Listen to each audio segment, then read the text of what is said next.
encontramos en el Jardín Botánico de Caracas, en las inmediaciones de la Universidad Central de Venezuela, un lugar que, entre otras cosas, ostenta la mayor colección de plantas acuáticas del mundo y que será sede del 21º Congreso Venezolano de Botánica.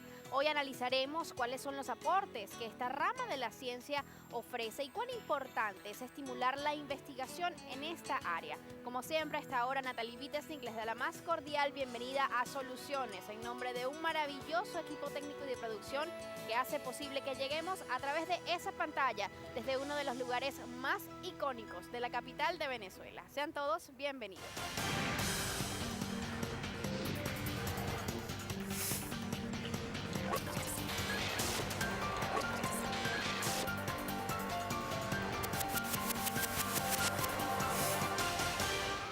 Todo el equipo de Soluciones se encuentra gratamente complacido de estar compartiendo con ustedes desde estos espacios que constituye parte de ese pequeño pulmón vegetal que tiene la ciudad de Caracas, justamente para averiguar por qué es tan importante estimular los estudios en el área de la botánica. Se encuentran con nosotros el día de hoy la señora Argelia Silva. Ella es coordinadora justamente de este 21º Congreso Venezolano de Botánica y es además la subdirectora de la Fundación Instituto Botánico de Venezuela. Muy buenos días, señora Argelia, bienvenida.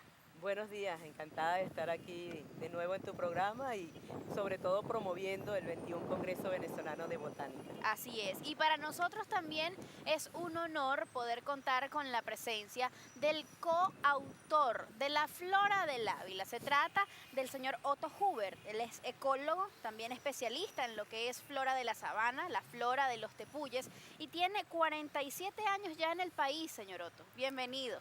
Bueno, muchas gracias por haberme invitado y participar en esta presentación del Congreso Botánico de este año. Hay mucho que hablar de botánica en nuestro país, sobre todo en tiempos como estos. Vamos a empezar por lo básico, señor Otto. ¿Qué es la botánica?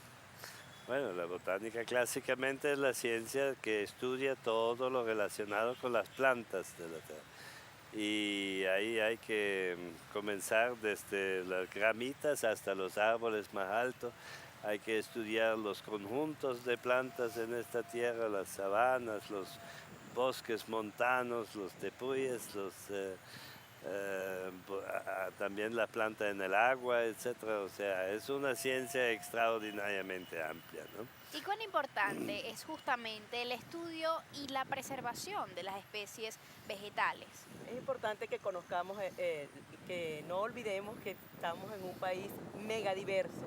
Tenemos una amplísima diversidad biológica y dentro de ellos las plantas nuestras tienen una gran diversidad. Y como lo mencionaba el doctor Otto Huber, tenemos diferentes tipos de vegetación, tenemos diferentes ecosistemas donde nos podemos recrear con estas hermosas plantas. Y aquí en el Jardín Botánico, que es un jardín botánico, no es un parque recreacional, precisamente tenemos como misión eso, mostrar parte de lo que es nuestra hermosísima diversidad de plantas.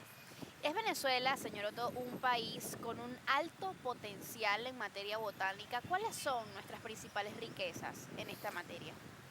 Bueno, yo creo que Venezuela tiene el mayor conjunto de plantas muy antiguas y muy especiales, que son las del escudo guayanés, al sur del Orinoco. Él también se extralimita un poco hacia Brasil, Guyana y Colombia, pero son anexos. Venezuela tiene el grueso de esa flora, que es considerada una de las más antiguas de la tierra. Y por suerte que están muy inaccesibles y se han mantenido en excelentes condiciones, porque todo el resto del país es muchísimo más joven y tiene también tipos de vegetación compartidos con otros países, los llanos con Colombia, la vegetación de los manglares con las otras islas del Caribe, etc. Pero Venezuela siempre tiene su propio conjunto muy característico que lo ha hecho un paraíso botánico desde la época de Humboldt, que ya quedó entusiasmado de toda esa naturaleza. Con más también. de 16.000 especies de plantas, me decía Eso usted, es lo ¿no? que hemos conseguido contar hasta el último nuestros días. catálogo que se hizo hace 10 años aquí en el Instituto Botánico.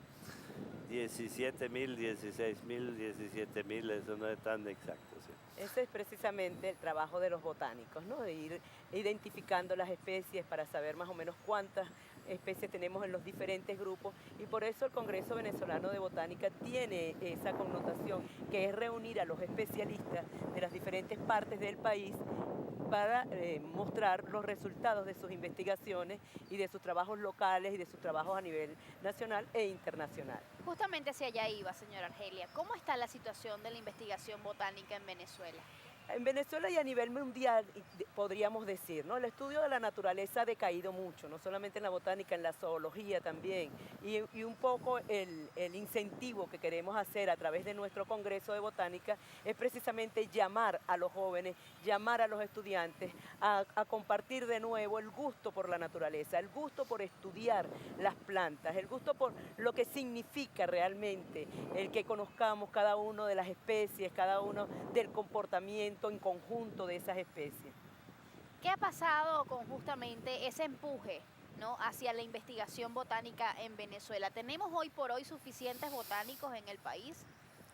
Bueno, para decir la verdad, hubo periodo de gran floración botánica a ese nivel, después de Pittier, después de la fundación del Jardín Botánico, del Instituto Botánico, y ha habido altos y bajos, ¿no?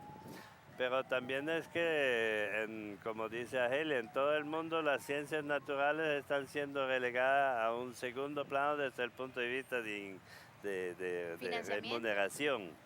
Así que hoy en día ser banquero rinde más que ser botánico. Y es difícil conseguir convencer a la gente de venir a las ciencias naturales. Ahora, ¿por qué hay que convencerlos específicamente en un área como la botánica? De eso vamos a hablar al regreso. Hacemos nuestra primera pausa, ya venimos.